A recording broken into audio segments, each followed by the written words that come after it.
Mesdames et messieurs, bonsoir et bienvenue dans cette interview exclusive. Nous avons aujourd'hui l'honneur de recevoir M. Thibaut Brutin, directeur général de Reporters sans frontières, pour un échange approfondi sur le rôle, les actions et les enjeux actuels de cette organisation incontournable dans la défense de la liberté de la presse à travers le monde. Bonsoir M. Thibaut. Bonsoir. Alors bienvenue sur ce plateau.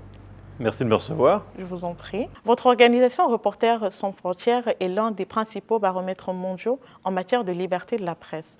Mais derrière les chiffres du classement, nombreuses sont ces voix qui s'interrogent sur la transparence de votre méthodologie, l'équité de vos évaluations ou encore l'impact de vos actions réelles dans les pays les plus restrictifs. Donc, nous allons passer à la première question concernant la méthodologie et la transparence. Votre classement fait souvent l'objet de critiques concernant son manque de clarté. Donc, envisagez-vous de rendre vos critères et votre processus d'évaluation plus accessible et audité de façon indépendante? Alors, ce qu'il faut dire, c'est que le classement mondial de la liberté de la presse, qui existe depuis 2002, donc c'est la 23e année que ce classement existe, il a déjà fait l'objet d'une évaluation par des auditeurs externes, par des chercheurs, des professionnels de la donnée et du journalisme. Cela a abouti à une refonte de la méthodologie qui a été opérée au début des années 2020 et qui a une conséquence que je trouve très importante et qu'il faut rappeler parce qu'elle est à l'origine de beaucoup de confusion. C'est que Reporters sans frontières considère que la liberté de la presse, ce n'est pas seulement la sécurité des journalistes. C'est aussi avoir la confiance des citoyens, c'est avoir une économie des médias qui est solide, qui permet aux médias de se développer. C'est avoir aussi un cadre légal et un cadre politique qui permettent au journalisme de fleurir, d'être en accord avec les besoins des sociétés. Alors, notre travail avec ce classement, c'est un travail qui fait l'objet de beaucoup de critiques parce que évidemment, les critiques viennent le plus souvent des pays où soit il y a une communauté journalistique qui considère que la situation est plus grave qu'on ne l'évalue, soit, et ça c'est malheureusement beaucoup plus souvent le cas, des États qui sont des États répressifs qui vont répandre toutes sortes de rumeurs sur notre méthodologie. Alors, ils ont un intérêt évident à propager toutes sortes d'âneries sur notre classement. Et je crois que l'invitation qu'on leur fait à chaque fois, évidemment, on peut être mécontent du classement, mais ça ne sert à rien de nier la réalité. RSF est une organisation qui est une organisation constructive, qui propose des solutions, qui a une analyse d'ailleurs assez fine. Je parlais des 5 indicateurs. Vous avez en fait le classement mondial, mais en plus du classement mondial, vous avez un score qui correspond à l'évaluation exacte, pays par pays, de la situation. Vous avez aussi des couleurs qui correspondent à des gros ensembles de pays dans une situation spécifique. Et puis vous avez enfin les 5 indicateurs qui sont l'objet, si l'on le souhaite, vous avez une carte que vous pouvez manipuler vous-même, de 5 autres classements. En fait, vous pouvez classer les pays en fonction de leur sécurité pour les journalistes, en fonction du climat social, etc. Donc voilà, la méthodologie, elle est très transparente, il suffit de se plonger dessus. La méthode de calcul, elle est connue. Et le questionnaire qui est à l'origine du classement est aussi un questionnaire qui est disponible, accessible en ligne. En un clic, vous trouvez les questions du questionnaire. Donc tout ça est absolument transparent. La seule chose sur laquelle nous ne céderons jamais, c'est que nous ne donnerons jamais la liste des répondants de ce classement, qui est un classement qualitatif, c'est un sondage qualitatif si vous voulez, mais nous n'en donnerons jamais la liste au régime qui nous le demande. Encore récemment, j'ai fait l'objet d'une demande assez poussée, assez intense. Je crois que les représentants de ce gouvernement se sont rendus compte que ça ne servait à rien d'essayer de nous soutirer la liste. Ils ont néanmoins proposé de nous suggérer des répondants du classement mondial. C'est vous dire à quel point eh bien, ceux qui peuvent parfois diffamer le classement sont aussi ceux qui en connaissent le mieux la méthodologie, jusqu'au point où ils essayent de l'influencer. Alors justement, parlant d'équité et de géopolitique, comment répondez-vous aux accusations de traitement à deux vitesses entre pays occidentaux et États du Sud et quels mécanismes garantissent l'impartialité de vos rapports? Alors, il faut comprendre que l'origine de Reporters sans frontières, et on a 40 ans cette année, c'est la solidarité internationale à l'origine. Victor Hugo disait « on sauvera la liberté avec la fraternité ». Et le but de Reporters sans frontières, c'était d'organiser initialement une forme de solidarité internationale, notamment des journalistes des pays du Nord, à destination des pays où il y avait une répression contre les journalistes. On a beaucoup évolué de ce point de vue-là. non seulement l'organisation s'est internationalisée, et les dirigeants de nos bureaux à l'étranger, les soutiens qu'on a dans les 14 bureaux et sections qu'on a à travers le monde sont des journalistes nationaux, ce n'est pas des Français qu'on télescope et qu'on envoie à l'autre bout du monde. Il y a vraiment une respiration dans la communauté journalistique, mais en plus, on a décidé, justement parce qu'on a une appréciation de la liberté de la presse qui est large, qui va au-delà de la sécurité, mais malheureusement parfois il faut aussi travailler sur la sécurité des journalistes au sein de l'Union européenne par exemple, parce qu'il y a eu des assassinats ces dernières années, eh bien c'est dans cette perspective-là que l'on travaille aussi énormément, de façon croissante, et je crois qu'on a vraiment tiré la sonnette d'alarme sur le fait qu'il n'y avait pas de sanctuaire pour la liberté de la presse, qu'il fallait regarder aussi les problématiques qui sont nombreuses, qui sont des problématiques de crise économique, de mainmise par des oligarques sur des titres de presse ou des radios et des télévisions, y compris au sein de l'Union européenne. Donc voilà, on traite les problématiques de façon transversale, avec une énergie et une force qui, je crois, fait la crédibilité de Reporters sans frontières. Et côté indépendance financière, Reporters sans frontières reçoit des financements publics, notamment européens. Donc, quelles garanties concrètes donnez-vous sur votre indépendance éditoriale vis-à-vis de vos bailleurs? Alors, tout d'abord, la première garantie d'indépendance, c'est la diversité des financements. Aujourd'hui, il n'y a pas de financeurs de Reporters sans frontières dont la part dépasse les 20% du budget. Donc on peut se séparer, je dirais, de tout donateur, et vice-versa d'ailleurs, parce que les donateurs qui ne souhaitent plus nous soutenir, c'est leur droit, de façon tout à fait sans douleur. Et c'est très important pour nous, ça, de garder cette marge de manœuvre. On n'a pas de seuil dans les statuts, mais on est très vigilant à avoir une diversité de financement. Et quand vous dites financement public, on est financé par un certain nombre d'agences de développement à travers le monde, qui sont des agences de développement différentes. C'est-à-dire qu'on est financé par les Suédois, par les Néerlandais, etc. Mais les projets qui soutiennent ne sont pas les mêmes et il n'y a pas d'interdépendance de tous ces financements. On essaye de développer le financement du grand public et aussi le financement de soutien des journalistes à travers le monde. C'est quelque chose qui marche bien, qui nous paraît important.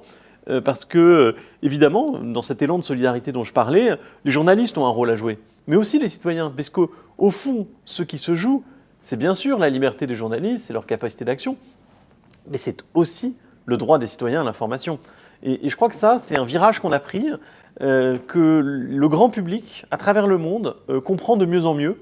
Et on voit d'ailleurs les dons affluer vers RSF, avec évidemment des moments où il y a une sorte d'émotion publique à l'égard de certaines situations spécifiques de journalistes. Mais je crois qu'il faut embrasser ce mouvement, l'accepter. Je crois qu'on sauvera la cause du journalisme si on réunit évidemment les journalistes, parce que rien ne peut se faire sans eux, mais aussi les citoyens, et puis tous les acteurs de la vie citoyenne, civile, qui voudront bien se porter au secours du journalisme. Concernant la fiabilité des sources locales, comment choisissez-vous vos partenaires sur le terrain et comment vérifiez-vous la neutralité de leurs témoignages ou rapports? Alors, l'éthique de Reporters sans frontières, c'est une éthique journalistique avant tout. C'est-à-dire que ce qui prime, c'est la factualité. Quand on regarde, par exemple, les enquêtes qu'on mène sur les assassinats de journalistes, on va évidemment essayer d'embrasser toute la situation, d'essayer de comprendre avec notre correspondant local. On a des personnes qui font le choix et qui sont rémunérées pour cela, de travailler avec nous. Ce sont nos yeux, nos oreilles sur le terrain et nous avons vraiment aujourd'hui une méthodologie qui nous permet de recueillir les informations, de les vérifier, d'aller dans le contradictoire. C'est très important pour nous d'aller dans le contradictoire, d'aller dans l'engagement direct, d'aller discuter avec les gouvernements, par exemple, qui peuvent être répressifs, d'appeler les sociétés qui peuvent avoir des pratiques qui sont attentatoires à la liberté de la presse. Rester tout seul dans son coin à crier n'a aucune incidence sur le réel. Ce qui nous importe fondamentalement, c'est de changer les choses concrètement. Et c'est pour ça que ça nécessite une documentation efficace, mais ça nécessite aussi des stratégies de plaidoyer, des stratégies de contentieux qui portent leurs fruits. D'accord. Entre focus individuel et contexte global, on vous reproche souvent de trop vous concentrer sur les cas individuels de journalistes au détriment d'analyses plus structurelles. Donc, Reporters sans frontières envisage-t-elle d'élargir ces indicateurs pour mieux refléter la santé globale de l'environnement médiatique ? Alors, moi, c'est la première fois que j'entends cette critique, je dois vous avouer. Pourtant, ça fait 10 ans que je travaille pour Reporters sans frontières. Au contraire, nous, le reproche qui nous est fait souvent, c'est de prendre la température du journalisme et de ne pas se focaliser sur telle ou telle situation nationale ou tel cas de journaliste. Et très souvent à raison, puisque quand on travaille dans un contexte journalistique, on a des atteintes graves, on a envie qu'on parle de sa propre situation. Très souvent, on me dit « mais vous ne parlez pas assez de tel ou tel pays », etc. Et ça, je l'entends tout à fait. Par contre, notre combat à Reporters sans frontières est un combat d'action, mais aussi de pensée, de conceptualiser ce que doit être le journalisme, quel est l'état d'avancement de cette profession et de cette mission sociale aujourd'hui. Et je crois justement que c'est ça qui nous distingue d'autres organisations qui défendent les journalistes. Nous, on défend un idéal qui est celui du journalisme.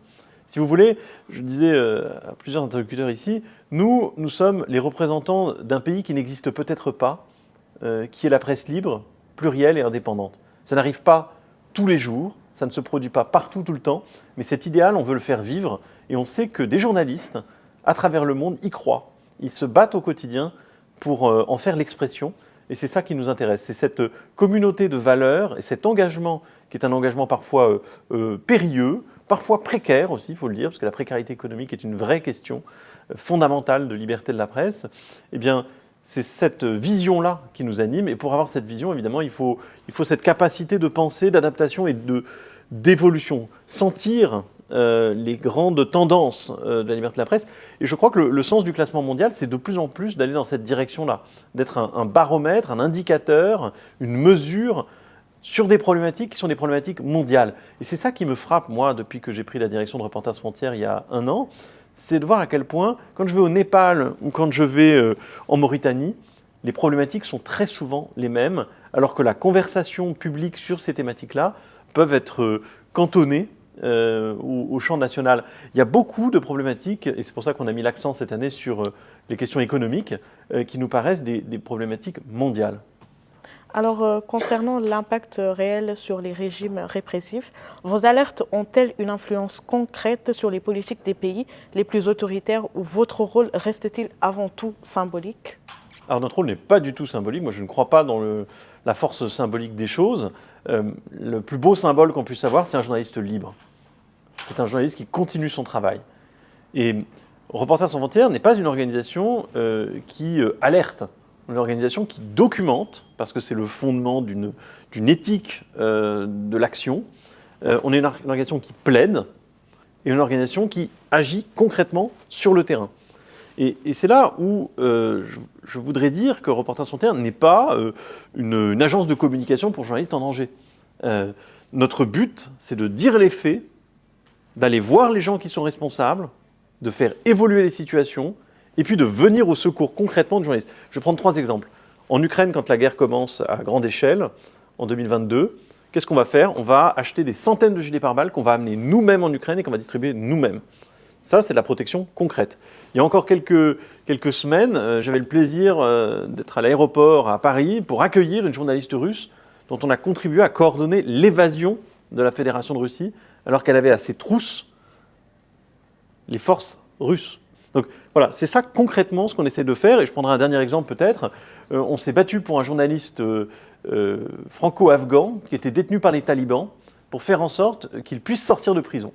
On a joué le jeu de la justice talibane, ce n'était pas un jeu facile. On a réussi à obtenir sa libération. Et ça, c'est la fierté de notre organisation que d'arriver à créer les conditions qui permettent aux journalistes de continuer leur travail ou de le retrouver.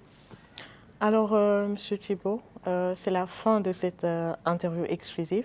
Merci d'avoir répondu à nos questions et c'était un plaisir de partager ce plateau avec vous. Merci beaucoup. Merci.